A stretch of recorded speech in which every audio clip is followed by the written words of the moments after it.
안녕하세요.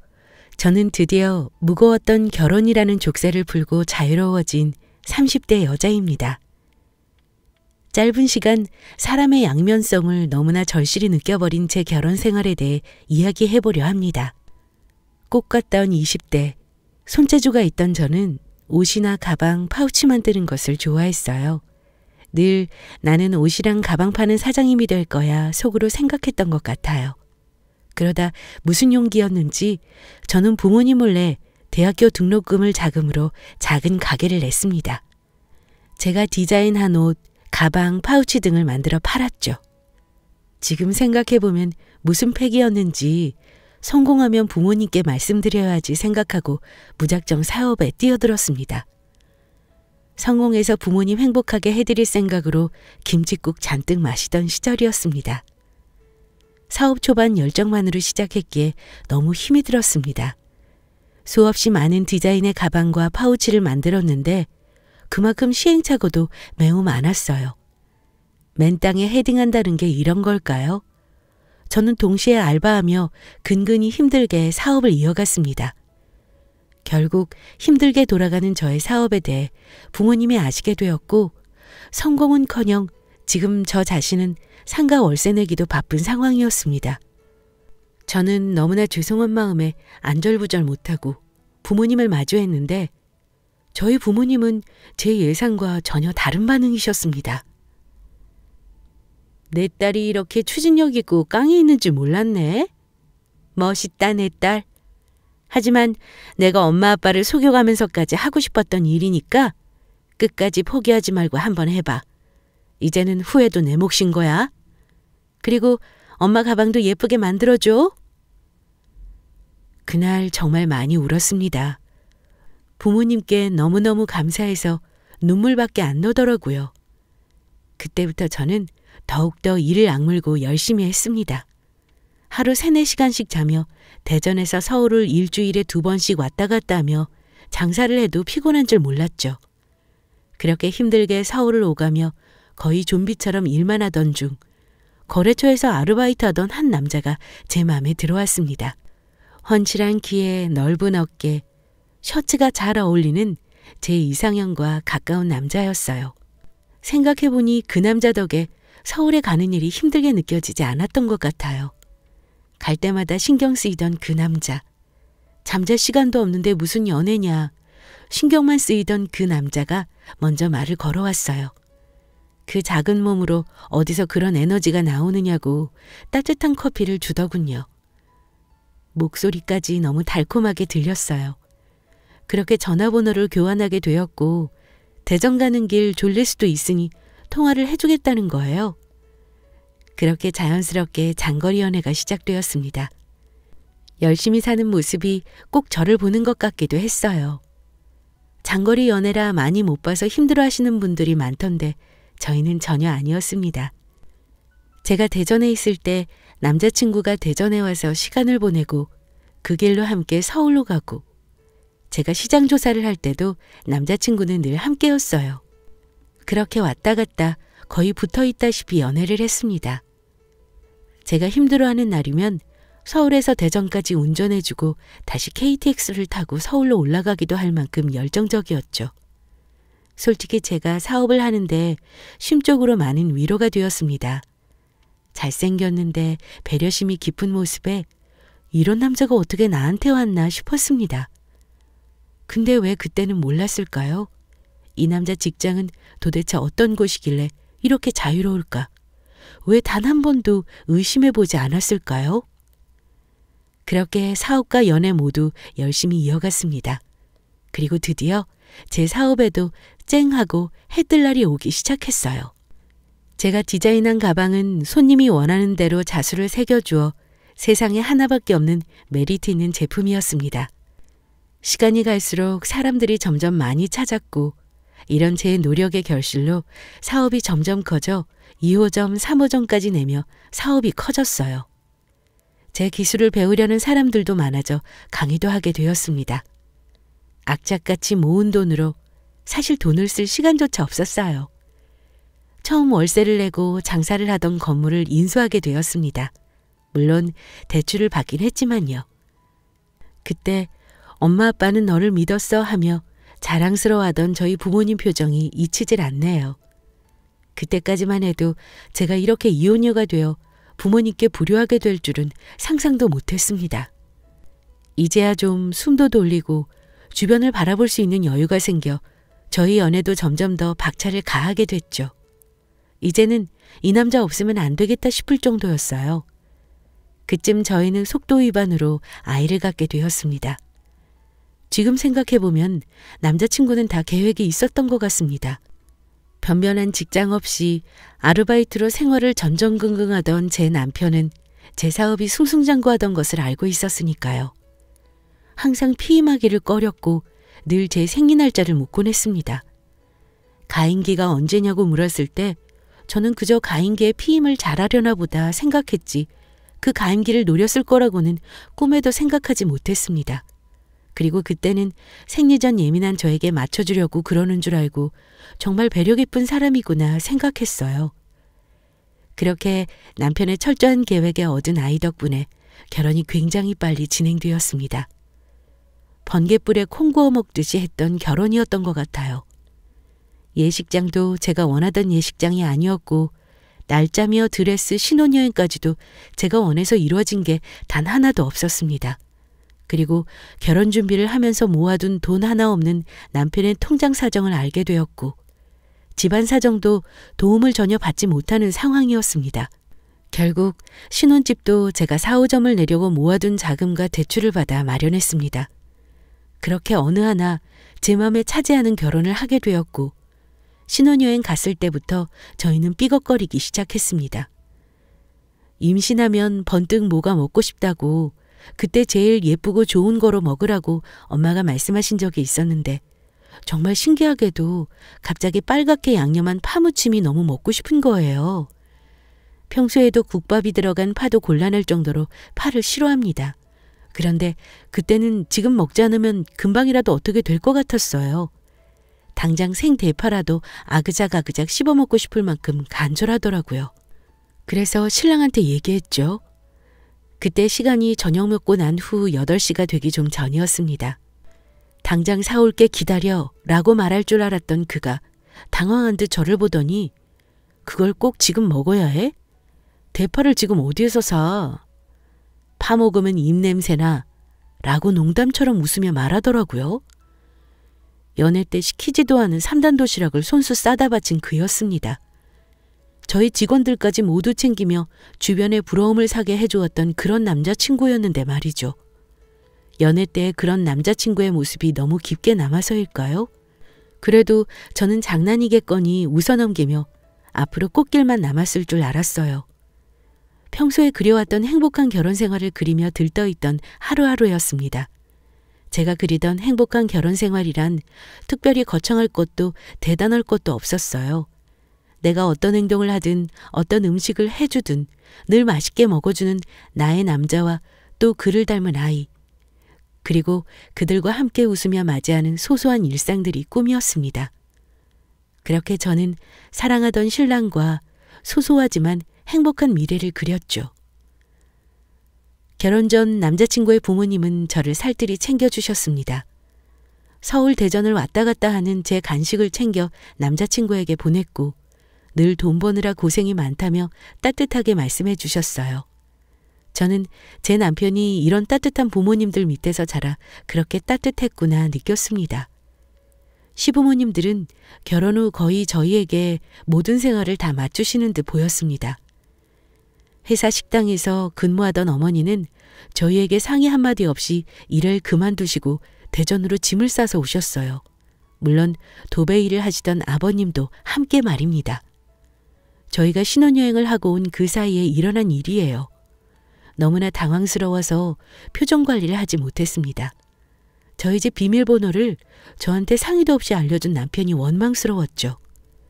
그때 제 표정을 보더니 시어머니 하시는 말씀이 이 새아가 너 우리가 온 게 싫어서 그러냐? 아무리 그래도 그렇지 너희 생각해서 여기까지 왔는데 잘 오셨다는 말 한마디가 없어 어째? 순간 눈물이 왈칵 쏟아질 뻔했어요. 옷 갈아입고 오겠다고 하고 방에서 잠시 생각을 했습니다. 그래도 신혼여행 다녀온 저희를 맞이해 주시려고 오셨나 보다 좋게 생각하기로 마음먹었죠. 주말만 보내고 가실 줄 알았던 어머니 아버지는 일주일째 집에 가실 생각이 없으셨어요.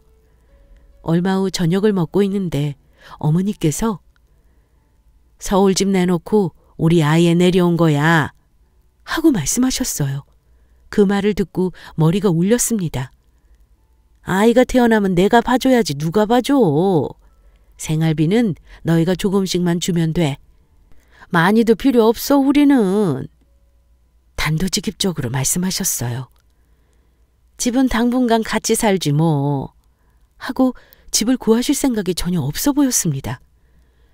너무 당황스러워서 어떤 말을 어떻게 해야 할지 도저히 모르겠더라고요. 그 후로 3일을 잠을 못 자고 생각했어요.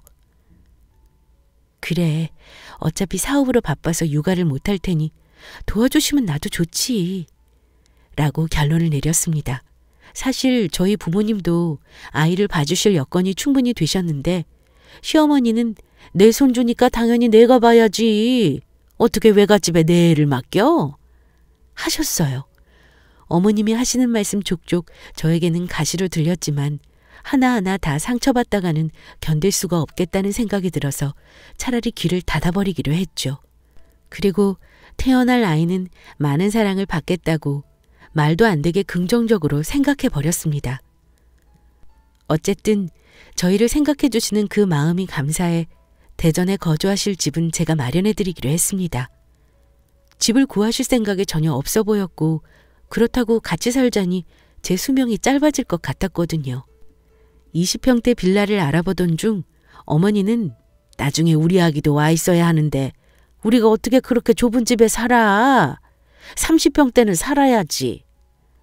하고 단도직입적으로 말씀하시더라고요. 참고로 저희 시부모님 서울에 사시던 집은 18평 임대 아파트였습니다. 이 상황이 너무 싫고 부담스럽기도 했지만 태어날 아기를 생각해서 무리해서 집을 얻게 되었어요. 그렇게 시부모님은 저희와 같은 아파트로 이사를 하시게 되었습니다. 그리고 바쁜 저를 대신해 우리 집을 드나들며 청소 반찬을 해주셨어요. 너는 바쁘니 집안일은 아무 걱정하지 말라며 심지어 화장실 청소에 분리수거까지 다 해주셨습니다. 그렇지만 저는 그런 어머니의 도움이 너무 불편하고 부담스러웠습니다. 어머니께 제발 이렇게 하지 말라고 말씀드렸지만 소용없었어요. 저희가 힘들면 사람을 불러도 되고 분리수거 정도는 저희가 할 수 있다고 말씀드려도 막무가내셨어요. 아무 신경도 쓰지 말고 일에 집중하라고 하셨죠. 어머니는 저희가 퇴근할 때까지 늘 집에서 기다리시다 본인 아들과 한참 수다를 떤 후에야 집에 가셨습니다. 사실 몸이 힘들어 집에 들어가 씻지도 않고 쉬고 싶은 마음이 굴뚝이었어요. 그렇지만 저희만 기다리시던 어머니는 오늘은 설거지, 빨래, 신발장 정리했다. 아무것도 하지 마. 하시며 오늘 어머니가 하신 저희 집안일에 대해 일장 연설을 하신 후 퇴장하셨습니다. 그래서 늘 저희는 1시가 다 되어서야 잠을 잘 수 있었어요. 그래도 그런 어머니께 늘 무언가가 죄송스러운 마음뿐이었습니다. 그리고 그럴 때마다 어머니께 저는 어김없이 돈으로 보답을 해드렸어요. 제가 할 수 있는 일은 그것뿐이 없었거든요. 그리고 어머니가 바라시는 것도 그것뿐이라는 걸 저는 너무도 잘 알고 있었습니다. 넉넉하게 드린다고 생각했는데 시간이 지날수록 어머님은 돈이 적으신지 무언가 사고 싶을 때마다 남편에게 연락했습니다. 항상 남편은 엄마가 우리 집에 식기세척기 필요하다던데? 그러면 저는 당장 식기세척기를 집에 사야 했습니다. 그러고 얼마 후 엄마가 우리 집 식기세척기 써보니 좋다더라. 당연히 우리 집도 식기세척기 놔드리라는 소리입니다. 늘 이런 식이다 보니 일일이 보고받기 스트레스 받았던 저는 어머니께 카드를 하나 만들어 드렸습니다. 어머니, 카드 쓰셔도 저한테 문자 안 와요. 필요할 때 쓰세요. 라고 말했고 그렇게 말한 제 입을 찢고 싶었습니다. 그때까지는 그 카드값이 그렇게 엄청나게 무시무시하게 나올 줄은 꿈에도 몰랐으니까요. 한 달 카드값이 너무 부담스러울 정도로 많이 나오더라고요. 카드 명세서를 보면 명품 지갑, 커피숍, 레스토랑, 마사지숍, 네일숍, 유명 가수와 관련된 여러 물품이었어요. 그런데 도저히 넘어갈 수 없는 카드값이 매달 청구되고 있었어요. 어머님이 한 달에 2~3번 친구들과 모임이 있습니다. 그런데 그 모임의 밥값을 늘 어머니가 계산하시는 거예요. 매달 그 모임의 하루 밥값이 40만 원이 넘게 나왔어요. 보통 모임은 모임비를 걷어 식사하지 않나요? 며느리 아기 가졌다고 친구들한테 밥을 사셨다며 자랑스럽게 말씀하시더군요. 매달 그런 식의 음식 대접 비용은 100만 원을 넘겼습니다. 그러다 한 번은 제가 어머님, 왜 매번 어머니만 그렇게 밥을 사셔요? 친구들한테도 좀 얻어드시고 하세요. 라고 말했다가 얘 새아가 내가 쓰는 돈이 아까우냐? 카드 가져가라. 나 그 돈 없어도 된다. 라고 하시며 일주일을 연락을 끊으시더라고요. 그러고는 저희 신랑한테 연락해 내 마누라 그렇게 안 봤다. 나를 아주 거지 취급하는 것도 아니고 식당이라도 나가서 일 좀 하라더라. 하며 제가 하지 않은 말까지 지어가며 말씀하셨어요. 그러고는 신랑 카드를 가져가셔서 고스란히 부잣집 사모님 생활을 다시 하셨죠. 그때마다 신랑은 제게 시비를 걸어왔고 저는 그 등살에 못 이겨 늘 먼저 찾아가 죄송하다고 어머니를 풀어드리기 일쑤였습니다. 문득 저희 부모님 생각에 가슴이 아팠습니다. 저희 부모님은 제가 용돈을 드려도 어떻게든 다시 저나 저희 신랑에게 돌아오거든요. 제 돈으로 호화 생활하는 어머니가 얄밉기도 하고 이런 좋은 마사지 한번 제대로 받지 못한 저희 엄마가 너무 마음에 걸려 마사지 숍을 끊어드려도 불편해하며 제대로 받지를 못하셨어요. 아무리 딸이 잘 벌어서 용돈을 두둑히 드려도 그 돈을 당연하게 받지 않으셨어요. 내가 힘들게 번 돈을 내가 어떻게 쓰니? 있을 때 더 아껴야 하는 법이야. 지금 저축해도. 하며 굳이 며칠 뒤에라도 그 돈은 다시 제게 돌아왔어요. 그래서인지 저희 시어머니가 더 얄미웠던 것 같아요. 하지만 직접적으로 어머니께 섭섭한 점이나 힘든 점을 말씀드리지 못하고 매번 신랑에게 말하게 되니 싸움받게 되지 않더라고요. 저랑 신랑 사이를 이간질하는 시어머니 덕분에 저희의 부부싸움은 늘어갔습니다. 제 사업을 같이 이어가던 남편은 무리하게 매장을 확장했어요. 그 모습이 너무 불안했지만 저는 남편이 하는 걸 믿어주고 싶었어요. 아니, 믿어주는 척하고 싶었습니다. 제 사업을 같이 하는 것이다 보니 남편은 자격지심이 있는 것 같았어요. 틈만 나면 내 사업이라고 지금 이러는 거야? 나를 내 직원 다루듯 하지 마. 하며 남편은 갈수록 예민해졌고 그 날카로움은 그대로 저를 향했습니다. 그때부터 하루도 빠짐없이 싸웠던 것 같아요. 제가 임신했다는 사실을 까맣게 잊고 있는 사람인 것 같았습니다. 임신을 내세워 신랑에게 잘하기를 강요하는 건 아니지만 자신의 아이를 가진 사람에게 최소한의 배려도 없었어요. 크게 싸우는 날은 애꿎은 소파에 주먹질 해대거나 문이 부서지도록 세게 닫고 심지어 저를 밀치기도 했습니다. 싸움이 있는 날이면 보란듯이 제 앞에서 술을 먹고 네가 밖에서나 사장이지 남편한테도 사장 노릇이냐? 임신이 벼슬이야?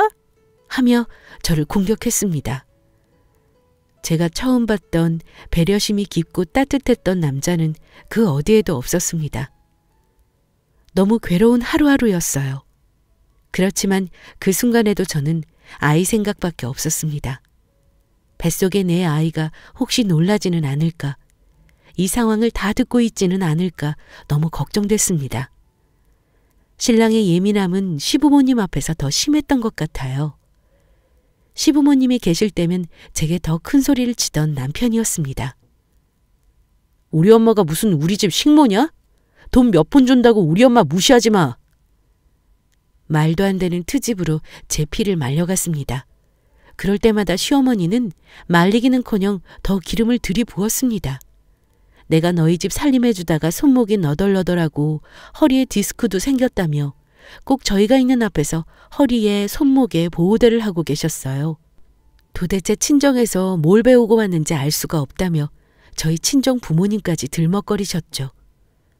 누가 우리 집 살림 도와달라고 했냐고, 앞으로 하지 말라고, 일하는 아줌마 쓰겠다고 큰소리치고 싶었지만 저까지 중심을 잡지 못하면 이 가정이 정말 깨져버릴까 봐 두려웠습니다. 저는 저희 아이를 지키고 싶었어요. 이 남자를 다시 예전처럼 돌릴 수 있을 거라고 착각했던 것 같아요. 하지만 착각이 맞았습니다.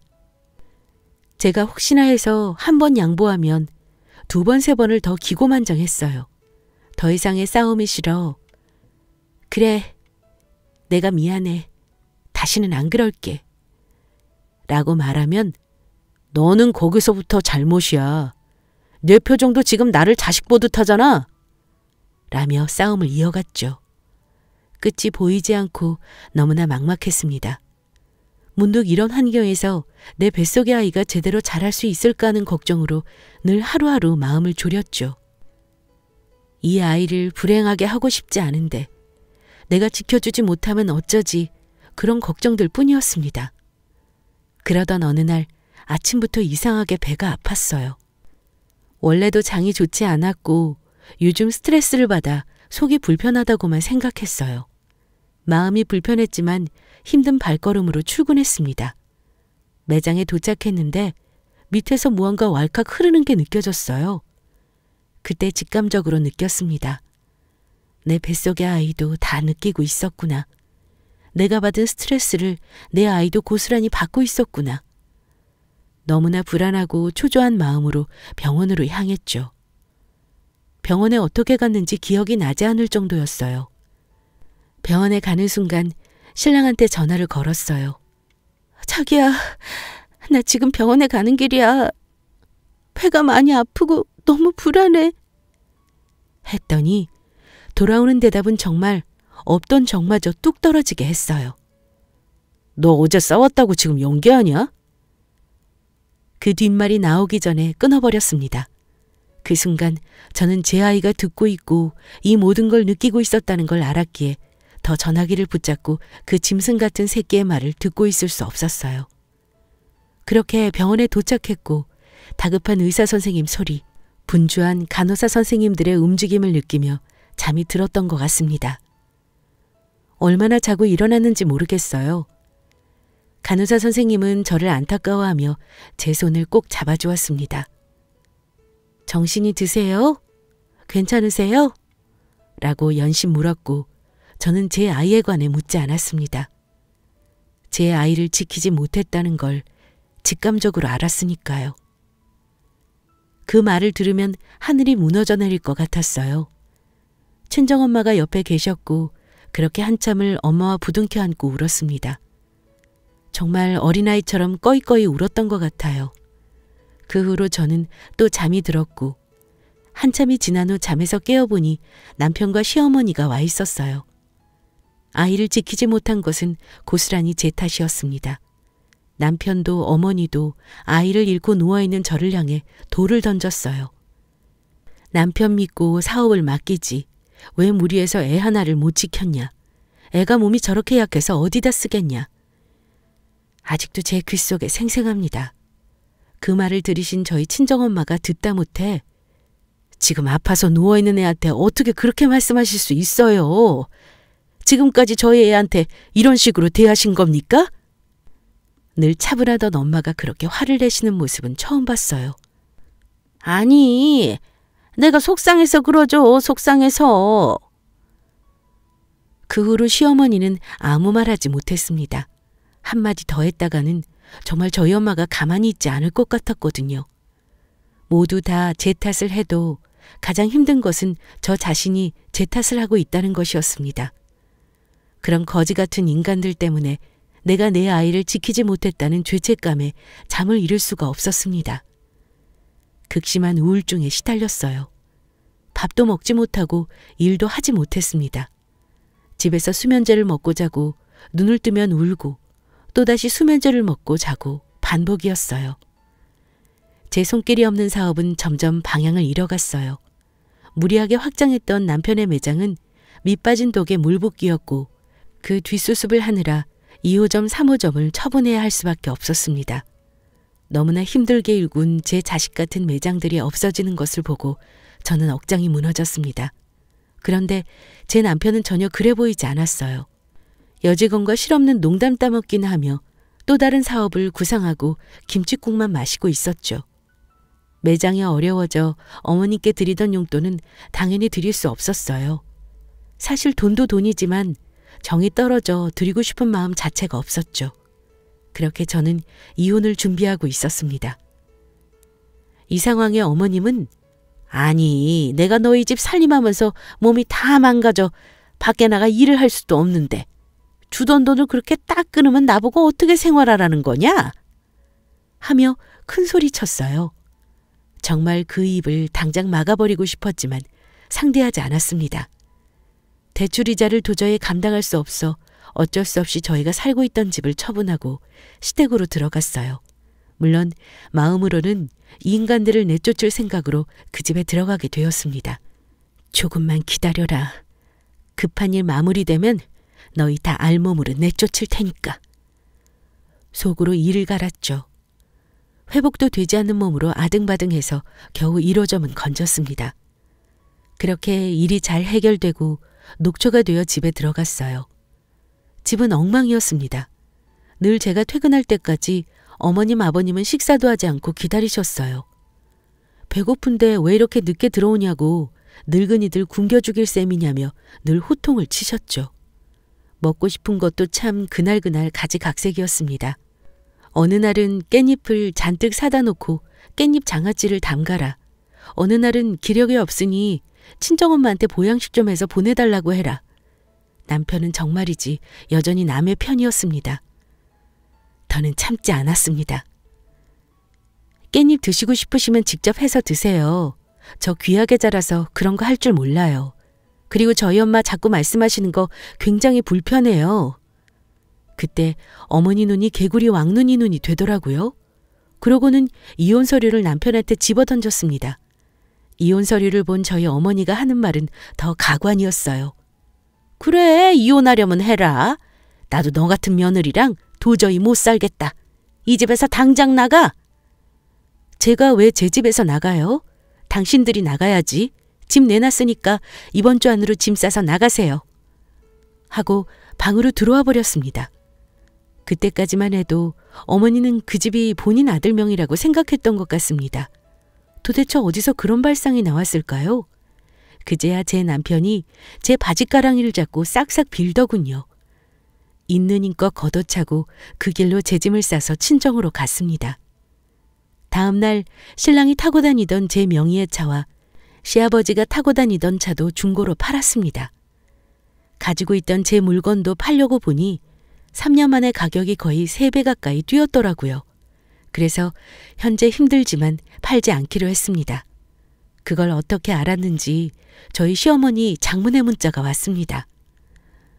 어제는 엄마가 화가 많이 나서 그런 거지 우리 새아기 미워서 그런 거 절대 아니야. 얘가 어떻게 우리 재현이랑 이혼하니? 그러지 말고 우리 저녁에 만나서 얘기 좀 하자. 아가야, 내가 다 용서할게. 문자를 보고 소름이 돋았습니다. 도대체 뭘 용서한다는 걸까요? 집 보러 사람들이 드나들고 나서 심각성을 아셨는지 또 장문의 문자가 왔습니다.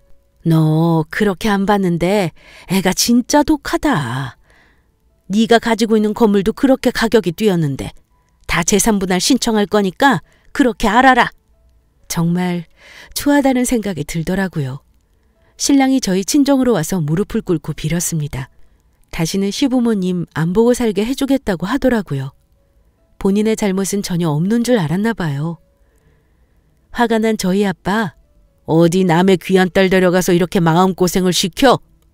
다시는 내 딸 보내줄 생각 없으니 당장 돌아가. 하고 내쫓아 버렸습니다. 그 다음 날은 어머니가 찾아와 친정 부모님께 결혼한 딸 앞길 망칠 일 있냐고 이혼녀로 살게 할 거냐고 말하더군요. 정말 소름이 끼쳤습니다.